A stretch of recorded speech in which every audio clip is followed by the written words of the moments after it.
देखो भाई, इंसान की फितरत बहुत ही लालची होती है और ये फितरत उनको बहुत ज़्यादा आगे भी धकेल सकती है और या फिर आपको मुश्किलों के अंदर भी लाके रख सकती है। डॉक्टर विज्ञान के अंदर बात करें तो आज से दशकों पहले ही कुत्तों का खून इंसानों के अंदर चढ़ाने की कोशिश करी थी, जो कि इसकी वजह से बहुत ज़्यादा मौतें भी हुई। कुत्तों की भी हुई और इंसानों की भी हुई, क्योंकि ये पॉसिबल नहीं था। लेकिन उसी की वजह से आज हम समझ सकते हैं कि इतने सारे ब्लड ग्रुप होते हैं, अगर आप सही ब्लड ग्रुप चूज़ कर लो तो आपकी ज़िंदगी बच भी सकती है। हालांकि ऐसे ट्रांसप्लांट फिर भी ठीक है, लेकिन अब जो एक ट्रांसप्लांट 2022 की जनवरी के अंदर हुआ, ये बहुत ज़्यादा खतरनाक है। आप इसको एक बहुत बड़ी उपलब्धि कह सकते हो या फिर एक बहुत बड़ा खतरा भी कह सकते हो। क्या है, मैं आपको पूरी बातें समझाता हूँ। 2022 के शुरुआती दिनों के अंदर, यानी कि जनवरी के अंदर, अमेरिका की एक यूनिवर्सिटी है, उसका नाम है मेरीलैंड। मेरीलैंड के अंदर एक यूनिवर्सिटी है, यूनिवर्सिटी ऑफ द मेरीलैंड उसका नाम है। वहाँ के जितने भी डॉक्टर थे, उनके समूह ने एक ऑपरेशन शुरू करा। ऑपरेशन का मेन मकसद ये था कि एक सूअर का दिल एक इंसान के दिल के साथ रिप्लेस कर दिया जाए, और ये क्या पॉसिबल है या नहीं। तो सबसे पहले तो एक इंसान की ज़रूरत पड़ी कि भाई हाँ, वो माने कि इस तरह का ऑपरेशन वो करने दें। तो रिसर्च करने के बाद एक बंदा राज़ी हो गया कि कोई बात नहीं, मेरे दिल को आप रिप्लेस कर दो सूअर के साथ, और मुझे कोई दिक्कत नहीं अगर इसके अंदर मैं मर भी जाता हूँ तो। उस इंसान का नाम था डेविड बेनेट सीनियर। तो डेविड बेनेट सीनियर के साथ ये ऑपरेशन शुरू हुआ जनवरी के अंदर। ये ऑपरेशन जब हो रहा था तब दुनिया भर के मीडिया ने इसको कवरेज एंड फुटेज दी और दुनिया भर की सुर्खियाँ भी बटोरी। लेकिन उस टाइम के अंदर जब ये सक्सेसफुल हो चुका था, क्योंकि जैसे ट्रांसप्लांट हुआ वो जीवित थे, बहुत अच्छी खासी सारी चीज़ें चल रही थी, तो लोगों को लगा कि एक बहुत बड़ी उपलब्धि है। लेकिन सिर्फ डेविड बेनेट सीनियर ही जानते थे कि उनके साथ क्या हरकतें हो रही हैं। शुरुआती 2-4 दिनों के लिए तो उनके पास बहुत अच्छा चला कि हाँ, उनको एक नई लाइफ मिल गई। लेकिन कुछ ही दिनों के अंदर उन्हें अपने दिल के अंदर एक अजीब सा बर्ताव महसूस होने लगा।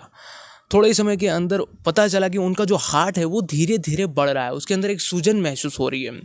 कुछ ही दिनों के बाद, तकरीबन 2 महीने के अंदर, वो हार्ट फेल हो गया, वहाँ पर धड़कना बंद हो चुका और डेविड बेनेट की मौत हो गई।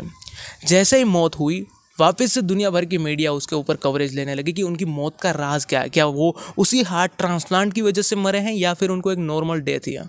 काफ़ी रिसर्च करने के बाद पता चला कि उनकी जो मौत थी वो उसी हार्ट रिप्लेसमेंट की वजह से हुई थी। अब हुआ क्या था, ये जो हार्ट का एक संक्रमण शुरू हुआ था, जो हृदय का एक संक्रमण शुरू हुआ था, इसका पीछे एक रहस्य ये था। जो सूअर होता है, जानवरों के अंदर एक वायरस पाया जाता है। अगर वो वायरस क्या होता है, जब ऐसी सिचुएशन के अंदर आता है, लाइक ह्यूमन बॉडी उसके लिए सूटेबल नहीं है, ऐसी सिचुएशन के अंदर वो एक्टिवेटेड हो जाता है और नई बीमारियों को जन्म देता है। इसी तरह से दुनिया भर की कोरोना और बहुत सारे ऐसे लंपी वायरस, बहुत सारे ऐसे लंपी हम्पी बहुत सारे ऐसे वायरस हैं, ऐसी ही सिचुएशन की वजह से दुनिया के अंदर जनरेट होते हैं। वो खुद तक सीमित रह सकते हैं, अगर फैले तो दूसरों तो पहुंचने के बाद उनकी भी डेथ हो सकती है। इस ऑपरेशन को अंजाम देने वाली डॉक्टरों की पूरी टीम थी। उनके जो एक सर्जन थे, उनका नाम था डॉक्टर बार्टले ग्रिफिथ। अब बार्टले ग्रिफिथ ने बताया कि इसके अंदर जो एक वायरल पाया गया है वो वैसे एक्टिवेटेड नहीं होता, लेकिन ह्यूमन बॉडी के साथ संपर्क में आने के बाद ये एक्टिवेटेड हो चुका है। तो अब ये वायरस दुनिया भर के अंदर अगर ऐसे ही फैलेगा या अगर इसी तरह की सिचुएशन दोबारा करी जाएगी, यानी कि ऐसे ह्यूमंस के अंदर जानवरों के अंग रिप्लेस करने के बाद ऐसे वायरस दुनिया के अंदर और भी देखने को मिल सकते हैं। मतलब साफ साफ बात ये है। तो इसी वजह से पहले जैसे प्रोसेस करते थे, ऐसे रिप्लेसमेंट सिर्फ डेड बॉडीज़ के साथ करे जाते थे। जो ह्यूमन जिंदा है उसके साथ नहीं करे जाते थे। तो उनको लगता है कि अभी भी काफ़ी मेहनत करने की ज़रूरत है, तो डेड बॉडीज़ के साथ ही ऐसे ऑपरेशन करे जाएंगे। और बाद में ऐसा हो जाता है तो फिर ऐसे जानवरों के अंदर से अंग निकाल कर ह्यूमन के साथ रिप्लेस करे जाएंगे।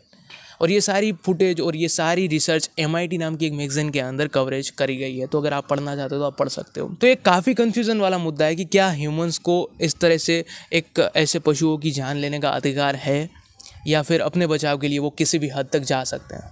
आप क्या सोचते हैं ज़रूर बताइए कमेंट सेक्शन के अंदर। मैं मिलन आपको मिलता हूँ नेक्स्ट वीडियो के अंदर। तब तक के लिए धन्यवाद।